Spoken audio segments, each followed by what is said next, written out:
네, 오늘은 소요일문답 제22문 공부하는 시간을 가져보도록 하겠습니다. 오늘 먼저 우리 소요일문답 제22문 같이 한번 읽어보겠습니다. 하나님의 아들이신 그리스도께서 어떻게 인간이 되셨는가? 네, 여기에 대한 답을 한번 볼까요? 하나님의 아들이신 그리스도는 성령으로 말미암아 동정녀 마리아의 자궁에 잉태됨으로써 참된 육체와 이성적인 영혼을 취하여 인간이 되사 마리아에게서 출생하시되 죄는 없으시라. 예. 세상에 많은 사람들이 자기들이 예언을 한다라고 그렇게 말하면서 여러 가지 예언을 하는 사람들이 있습니다. 과거에 올림픽이 있을 때에는 그 월드컵이 있을 때죠. 월드컵이 있을 때에는 하다못해 문어가 승리팀을 맞춘다 이래가지고 좀 이슈가 되기도 했었습니다. 그런데요, 사람들이 말하는 이 예언이라고 하는 것, 이것은 100% 믿기는 힘든 것 같습니다. 어떤 예언은 정말 그 사람이 말하는 대로 이루어지는 경우들도 있지만 또 어떤 예언은 말과 상관없이 이루어지지 않는 그런 것들을 우리가 보게 되지요. 그런데 성경도 예언의 책이라 그렇게 말할 수 있어요. 성경이 예언의 책인데 성경에 기록된 예언은 모두가 현실로 이루어졌다는 거예요. 예수님께서 세상에 다시 오실 것이다 이 말씀을 하신 예수님의 재림은 아직 이루어지지 않았습니다마는 그 전에 기록되어졌던 수많은 예언들은 성경대로 그렇게 다 이루어졌다는 거지요. 오늘 예수님의 동정녀 탄생에 대해서 우리가 공부하기를 원하는데요. 이 예수님의 탄생 역시 이미 창세기부터 예언이 되었던 말씀이라는 거지요. 아담이 범죄한 후에 하나님께서 아담과 하와 그리고 뱀에게 징계의 말씀을 내리시게 됩니다. 그러면서 예수님이 올 것을 말씀을 해주는데요. 창세기 3장 15절에 그렇게 말해요. 내가 너로 여자와 원수가 되게 하고 내 후손도 여자의 후손과 원수가 되게 하리니 여자의 후손은 내 머리를 상하게 할 것이요 너는 그의 발꿈치를 상하게 할 것이니라. 이렇게 말씀해 주십니다. 이 하나님의 그 징계의 말씀 가운데 하나인데 그 징계의 말씀, 이 뱀에게 하나님의 징계의 말씀이 나오는데 그때 여기에 보니까 여자의 후손이라는 이런 단어가 소개가 되고 있습니다. 하나님께서는 이미 창세기에서부터 여자의 후손이 뱀의 후손의 머리를 상하게 할 것이라 그렇게 이야기합니다. 다시 말해서 여자의 후손 예수 그리스도께서 뱀의 후손인 사탄을 상하게 하신다라는 예언의 말씀이라는 거죠. 오늘 이 예언의 말씀이 성경에 이루어졌다는 거예요. 이 여자의 후손으로 오신 예수 그리스도 그분에 관해서 오늘 살펴보고자 하는데요. 예수님이 인간의 몸을 입고 오신 이 사건, 성육신 사건이라 이렇게 말하는데 성육신하신 인간의 몸을 입고 이 땅에 오신 예수님에 관해서 오늘 우리가 이 소요일문답 22문을 중심으로 한번 살펴보고자 합니다. 먼저 예수 그리스도는 완전한 인간으로 나셨다라는 거예요.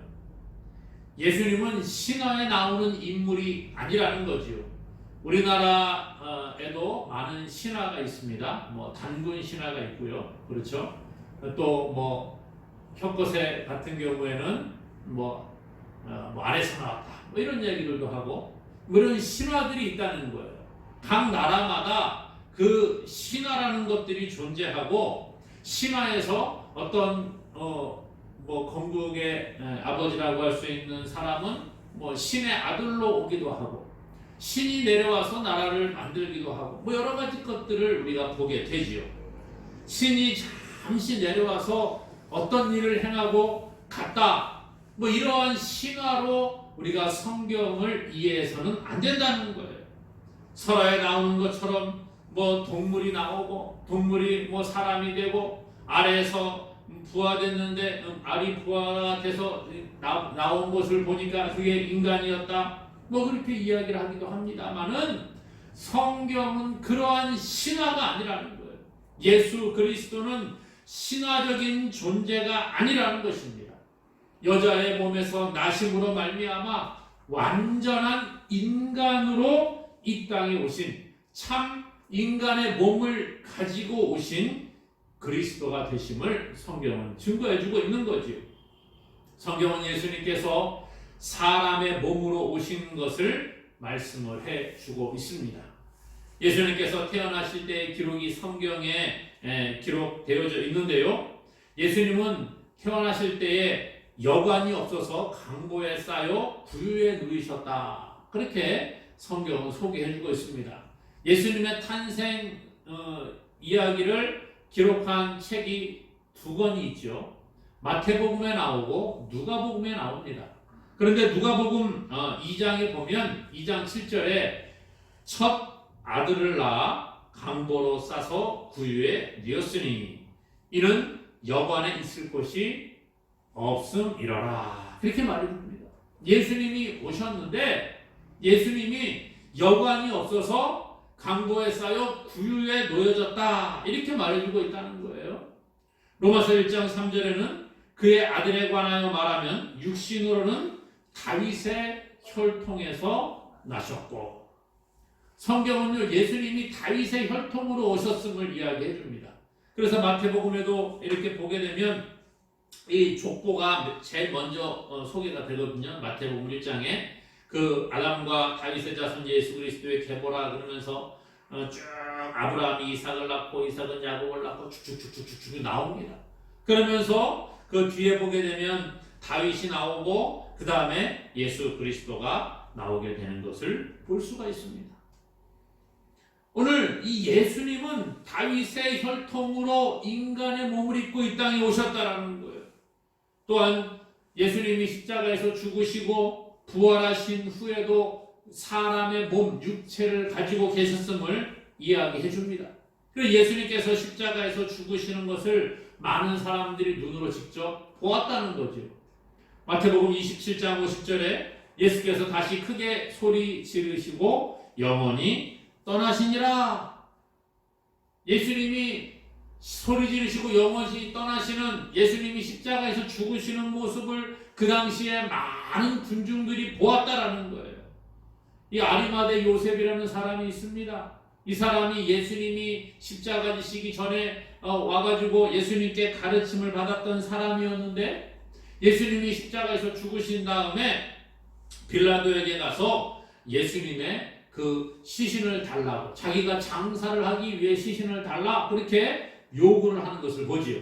마태복음 27장 58절 59절에 보니까 빌라도에게 가서 예수의 시체를 달라 하니 이에 빌라도가 내주라 명령하거늘 요셉이 시체를 가져다가 깨끗한 세마포로 싸서 그 예수님의 시체를 세마포에 싸가지고 이제 그 새로 판 무덤에다가 장사 지내게 되는 그런 모습을 보여줍니다. 뿐만 아니라 예수님이 무덤에서 다시 사흘 만에 살아나신 다음에 이 땅에서 40일 동안 계시고 승천하시게 되지요. 그때 부활하신 다음에 예수님이 제자들에게 나타나십니다. 그런데 그때에 다른 제자들은 있었는데 도마가 그 자리에 없었어요. 나중에 도마가 왔는데 다른 제자들이 도마에게 이야기하는 겁니다. 야, 도마야, 우리 예수님 부활하신 예수님을 만났어. 그랬더니 도마가 믿지 않잖아요. 그래서 예수님이 도마가 계실 때에 다시 한번 나타나게 되십니다. 그게 이제 누가복음 24장 내용인데요. 누가복음 24장 39절에 보니까 내 손과 발을 보고 나인 줄 알라. 또 나를 만져보라. 영문 살과 뼈가 없으되 너희 보는 바와 같이 나는 있느니라. 도마에게 나타나 보이시면서 예수님은 살과 뼈가 있다는 거예요. 육신을 가지고 계셨다는 거죠. 부활하신 다음에도 그 사람의 육신을 가지고 계셨다라고 성경은 우리에게 말씀해주고 있다는 거죠. 그러므로 오늘 우리는요, 예수님께서 참 사람으로 이 땅에 오셔서 우리의 죄를 대신하여 십자가에서 죽으신, 그리고 또 부활하신 분이신 줄로 믿어야 하는 것입니다. 어떤 이단들과 같이 예수님이 환상으로 우리에게 나타나셨다, 또 영으로 이 땅에 오셨다, 이렇게 이야기하는 허황된 주장을 따르는 것이 아니라, 예수님은 참 사람으로 인간의 몸을 입고 이 땅에 오신 그리스도이심을 믿는 믿음의 사람들 되기를 주님의 이름으로 간절히 축원합니다. 또한 오늘 말씀은요, 예수 그리스도는 이성 있는 영혼을 취하셨다라는 거예요. 인간의 몸을 입고 이 땅에 오셨는데 몸만 인간이고 인간의 껍데기를 가지고 오신 그런 분이 아니라는 거예요. 사람의 이성도 함께 취하신 인성을 가지신 예수 그리스도가 되심을 말씀해주고 있습니다. 그러니까 예수님은요, 인간의 껍데기 몸만 가지고 와서 몸속에 신이 들어가서 그냥 몸은 허울 같은 그런 존재고 속에 신이 막 몸을 움직이는 그런 이상한 존재가 아니라는 거예요. 이성을 가지고 계셨다는 거죠. 그래서 사람들과 똑같이 감정을 가지시고 희노애락을 함께 느끼신 분임을 성경은 우리에게 보여줍니다.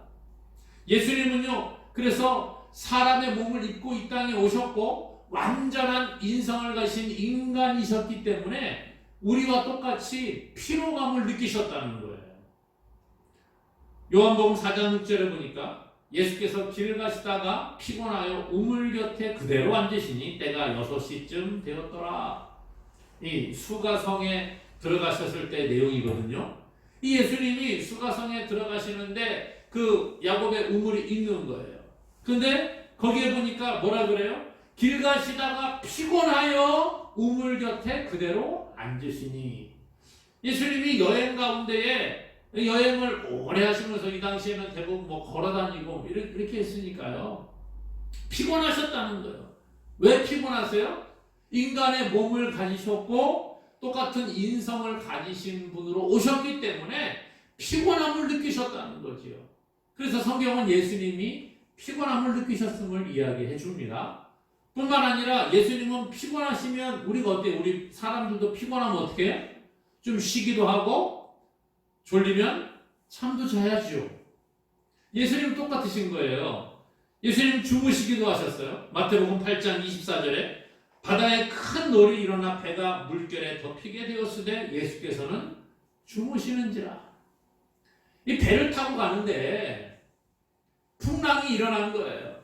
그래서 배가 물결에 덮여서 배가 침몰할 위기에 놓일 정도로 이런 상황인데 예수님은 뭐 하셨다고요? 주무셨다는 거예요. 얼마나 피곤하셨으면 배가 막 이 파도 때문에 출렁출렁 흔들리고 그런 상황 가운데서 주무실까. 예수님은 인성을 가지신 분이셨기 때문에 피곤함을 느끼시고 또 주무시기도 하시는 그런 참 인간이심을 보여주셨다라는 거죠. 뿐만 아니라 사람들 배고프고 목마르고 그러잖아요. 예수님도 이 줄이고 목마르심을 다 동일하게 느끼셨다는 거예요. 마태복음 21장 18절에 보니까 이른 아침에 성으로 들어오실 때에 시장하신지라. 예수님도 배고픔을 느끼셨고요. 우리랑 똑같이 음식을 드셨음을 이야기합니다. 또 요한복음 19장 28절에는 그 후에 예수께서 모든 일이 이미 이루어진 줄 아시고 성경을 응하려 하사 이르시되 내가 목마르다 하시니. 십자가에서 이제 죽으실 때의 이 사건이잖아요. 예수님이 십자가에서 이제 죽으실 때가 다 되어가지고 성경의 말씀 응하기 위하여 내가 목마르다 이렇게 말씀하십니다.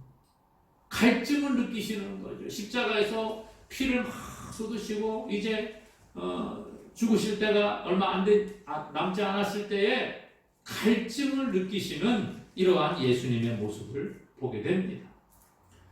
그러므로 예수님께서는 육체를 지배하고 생각하고 느끼는 감정 등을 결정하는 인격적 영혼을 가지신 분이라는 거예요. 우리와 똑같이 인격적인 영혼을 가지고 계신, 그냥 껍데기만 사람이고 그 속에 신이 들어가 있는 그런 존재가 아니라 우리와 똑같이 감정을 느끼시고 또 피로를 느끼시고 때로는 갈증도 주리심을 느끼시는 그러한 분으로 성경은 우리에게 말씀해주고 있습니다. 예수 그리스도는 이성 있는 영혼을 취하심으로 말미암아 죄인을 온전히 동정하실 분이라는 거예요. 우리와 똑같은 인성을 가지신 분으로 오셨기 때문에 우리를 이해 못하지 않으신다는 거죠. 요한복음 11장 33절에 보니까 예수께서 그가 우는 것과 또 함께 온 유대인들이 우는 것을 보시고 심령에 비통히 여기시고 불쌍히 여기사, 예수님 비통함을 느끼셨어요. 그리고 사람에게 불쌍히 여기시는 그러한 마음들을 가지셨다는 거예요. 뿐만 아니라 예수님은요, 눈물도 흘리세요.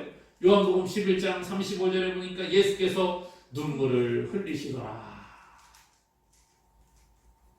나사로가 자기의 그 예수님의 그 친구와 같이 아끼는 나사로가 죽었을 때 예수님이 나사로의 무덤에 가서 눈물을 흘리시는 그런 모습을 성경은 우리에게 보여주고 있는 거예요.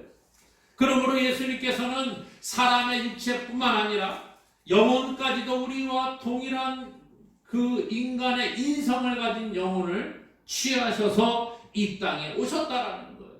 그래서 우리와 똑같이 희로애락을 느끼시고 우리를 이해하시고 우리를 대변하실 수 있는 분이 바로 예수 그리스도이십니다. 그러므로 사랑하는 여러분, 예수 그리스도께서는 우리의 연약함을 아시고 우리의 피로를 아시고 우리가 피곤하고 때로는 줄이고 목마르고 때로는 잠을 잘 수밖에 없는 연약한 존재인 것을 모두 아시는 분임을 믿으시기를 주님의 이름으로 간절히 소망합니다. 또 오늘 말씀은요, 우리에게 무엇을 이야기해 주느냐? 예수 그리스도는 성령으로 동정녀 마리아에게 나셨다라는 것을 가르쳐주고 있는 거예요. 예수님은요, 이 땅에 오실 때에 완전한 인간으로 이 땅에 오셨지만 우리와 똑같은 몸을 입고 우리와 똑같은 인성을 가지신 분으로 오셨는데 우리와 같이 이 인간의 자연 출생법, 일반적인 생육법에 의해서 탄생하신 분은 아니라는 거죠. 사람이 계획하고 뜻을 정해서 태어난 것이 아니라는 거예요. 요즘 젊은 친구들을 보게 되면 어떻습니까? 이세 계획을 세우지요. 과거에는 피임이라든지 이런 것들을 별로 이렇게 중요하게 생각하지 않은 그런 것들도 있었는데 요즘 젊은 친구들은 결혼을 하게 되면은 결혼 전부터 우리가 결혼하면은 몇 년쯤 됐을 때에 아이를 낳고 언제쯤 아이를 낳아서 기르고 아이는 몇 명을 낳고 이런 가족 계획들을 다 세우더라고요. 그래서 그것에 맞춰가지고서는 이렇게 살아가는 것들을 보게 됩니다. 이게 일반적인 사람의 모습이라는 거예요. 자연 출생법을 통해서 일반적인 생육법을 통해서 태어난 사람들이지요. 그런데 예수님은 이런 일반 사람과 동일한 방법을 통해 태어나신 분이 아니라는 거예요. 하나님의 뜻을 따라 특별한 방법으로 이 땅에 오셨다라는 것입니다. 다시 말해서 성령에 의해서 동정녀에게 잉태되었어요. 남자를 알지 못하는 몸을 가진 동정녀에게 잉태됨으로 말미암아 사람의 그 일반적인 일반 생육법과 다른 방법으로 이 땅에 오셨다라는 것이죠. 성경은 예수님이 여자의 후손으로 동정녀의 몸에 탄생할 것을 말씀하셨어요. 아까 우리가 처음에 살펴보았던 창세기 3장 15절에 보니까 예수님께서 그렇게 오실 것을 얘기했죠. 내가 너로 여자와 원수가 되게 하고 내 후손도 여자의 후손과 원수가 되게 하리니 여자의 후손은 내 머리를 상하게 할 것이요 너는 그의 발꿈치를 상하게 할 것이니라. 이게 하나님의 그 예언이었죠. 예수님의 오실 것을 보여주는 예언. 이사야 선지자도요. 이사야 7장 14절에 이렇게 예언했어요. 그러므로 주께서 친히 징조를 너희에게 주실 것이라. 보라, 처녀가 잉태하여 아들을 낳을 것이요 그의 이름을 임마누엘이라 하리라. 처녀가 잉태하여 아들을 낳을 것이요.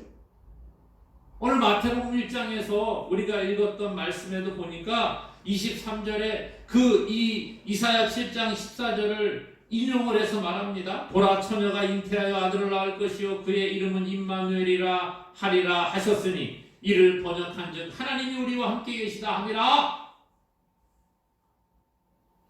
예수님이 구약의 예언대로 동정녀의 몸으로 오셨다라는 거예요. 그것을 증명해 주는 것이 바로 마태복음의 말씀이라는 거죠. 그래서 아까 말씀드렸죠. 마태복음과 누가복음에 예수님의 탄생의 소식들이 기록되어져 있는데 이 가브리엘 천사가 요셉과 정혼한 마리아에게 나타나서 마리아야, 내가 잉태할 건데 성령으로 잉태될 것이다. 그런 이야기를 하십니다. 누가복음 1장 31절에 보라, 내가 잉태하여 아들을 낳으리니 그 이름을 예수라 하라. 또 누가복음 1장 35절에 천사가 대답하여 이르되 성령이 내게 임하시고 지극히 높으신 이의 능력이 너를 덮으리니 이러므로 나실 바 거룩한 이는 하나님의 아들이라 일컬어지리라. 성령이 내게 임하고 지극히 높으신 이의 능력, 하나님의 능력이 너를 덮게 되면 네가 잉태하고 뭐 한다고요? 아들을 낳을 것이다. 이것이 하나님이 이 가브리엘 천사를 통해 동정녀 마리아에게 주신 말씀이라는 거예요. 또 마태복음에 보면 요셉에게 나타나서 마리아가 잉태됐다는 이야기를 요셉이 듣는데 그때 천사가 이번에는 요셉에게 갑니다. 그래서 이렇게 말해요. 마태복음 1장 20절 21절에 보니까 이 일을 생각할 때 주의 사자가 현몽하여 이르되 다윗의 자손 요셉아 내 아내 마리아 데려오기를 무서워하지 말라. 그에게 잉태된 자는 성령으로 된 것이라. 아들을 낳으리니 이름을 예수라 하라. 이는 그가 자기 백성을 그들의 죄에서 구원할 자이심이라 하니라. 사랑하는 여러분, 성경은요 구약과 신약 모두에서 예수님이 동정녀의 몸에서 잉태되고 태어날 것을 말씀해주고 있습니다. 많은 이단들이 과거로부터 있어왔고 이 이단들은 예수님의 동정녀 탄생을 부인하는 경우들이 많이 있습니다. 그런데 성경은 분명히 예수님이 동정녀의 몸에 성령으로 잉태되어 탄생하셨음을 말씀해 줍니다. 그러므로 오늘 우리는 예수 그리스도께서 동정녀의 몸으로 성령으로 잉태되어 이 땅에 오셨음을 믿는 우리 모두가 되기를 주님의 이름으로 간절히 축원합니다. 마지막으로 예수 그리스도는요 죄가 없으신 분으로 이 땅에 오셨다는 거예요. 죄가 없으신 분이다. 완전한 사람으로 성육신하신 예수 그리스도께서 우리의 죄를 대신하여 죽으시기 위해서는 죄가 없이 오셔야 되는 거지요. 그렇죠. 저 사람이 죄를 지었는데 저 사람의 죄를 내가 대신 이렇게 갚아주기 위해서 내가 죄가 없어야 되잖아요. 나도 감옥에 있으면서 어떤 사람이 죄를 지었는데 내가 대신 그 사람의 죄를 대신해서 목살이를 하겠어. 웃기는 거 아니겠어요? 그게 아니라는 거예요. 성경은 아담 이후에 자연 출생법으로 태어난 일반 생육법으로 태어난 모든 사람들은 다 죄를 가지고 태어난다는 거예요. 이것을 원죄라고 하지요. 죄로부터 자유롭지 못하다는 겁니다. 그리고 태어난 사람들은 모두가 죄를 지으며 살아갑니다. 자범죄라고 말한다 그랬어요. 그런데 예수님은 성령으로 잉태되셔서 태어나셨기 때문에 원죄가 없이 태어나셨어요. 그리고 예수님은 하나님이시기 때문에 죄가 없는 삶을 사셨다라는 거예요. 거룩하신 분으로 악이나 더러움이 없는 분이지요. 그래서 성경은 예수님이 죄 없음을 말합니다. 히브리서 4장 15절에 우리에게 있는 대제사장은 예수님을 말하죠. 우리의 연약함을 동정하지 못하실 리가 아니요 모든 일에 우리와 똑같이 시험을 받으시니로되 죄는 없으시니라. 죄가 없으시다는 거예요. 또 히브리서 7장 26절에는 이러한 대제사장은 우리에게 합당하니 거룩하고 악이 없고 더러움이 없고 죄인에게서 떠나 계시고 하늘보다 높이 되시니라. 여기 보니까 거룩하고 악이 없고 더러움이 없고 죄인에게서 떠나 계신 그 예수 그리스도, 예수님은 죄가 없음을 우리에게 말씀해 주는 거예요. 뿐만 아니라 성경은 예수님께서는 죄를 알지도 못하신 분이다 그렇게 말해주고 있습니다. 고린도후서 5장 21절에 하나님이 죄를 알지도 못하신 이를 우리를 대신하여 죄로 삼으신 것은 우리로 하여금 그 안에서 하나님의 의가 되게 하려 하심이라. 죄를 알지도 못하시니라. 예수님을 그렇게 말씀해 주고 있어요. 죄를 알지도 못하셨다. 성경에 나오는 많은 사람들이 이 예수 그리스도의 죄가 없으심을 증거해 주고 있습니다.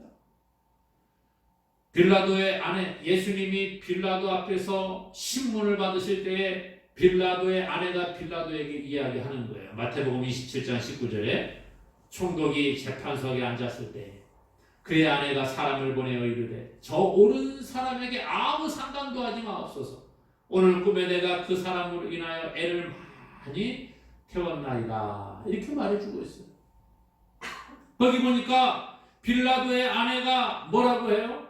저 옳은 사람에게 아무 상관도 하지 마십시오. 그렇게 말해주고 있는 거예요. 빌라도의 아내가 꿈을 통해서 예수님이 죄가 없으신 분이심을 알게 되었다는 거죠. 또 예수님이 십자가에서 죽으실 때에 예수님을 십자가에 못 박는 그 일을 책임졌던 로마 군인의 그 백부장이 있습니다. 백부장이 이런 얘기예요. 마태복음 27장 54절에 보니까요. 백부장과 및 함께 예수를 지키던 자들이 그 일어난 일들을 보고 심히 두려워 이르되 이는 진실로 하나님의 아들이었도다 하더라. 누구라고요? 하나님의 아들이었다. 사람이 아니었다는 거예요. 백부장이 그런 얘기하는 겁니다. 뿐만 아니라 헤롯도 그런 고백을 하고 있습니다. 누가복음 23장 15절에 헤롯이 또한 그렇게 하여 그를 우리에게 도로 보내었도다. 보라, 그가 행한 일에는 죽일 일이 없느니라.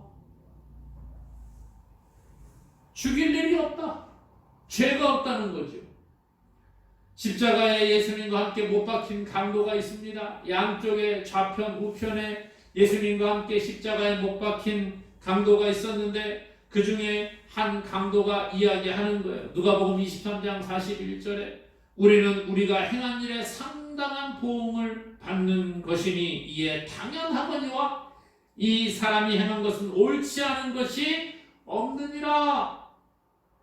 자기들은 자기들이 행한 죄 때문에 보응받는 것이다. 이거 당연하다 그렇게 말하는 거예요. 하지만 이 사람 예수 그리스도의 행한 것은 옳지 않은 것이 없다. 참, 예수님과 함께 십자가에 못 박힌 이러한 강도들까지도 예수님에 대해서 죄 없음을 고백하고 있다는 거예요.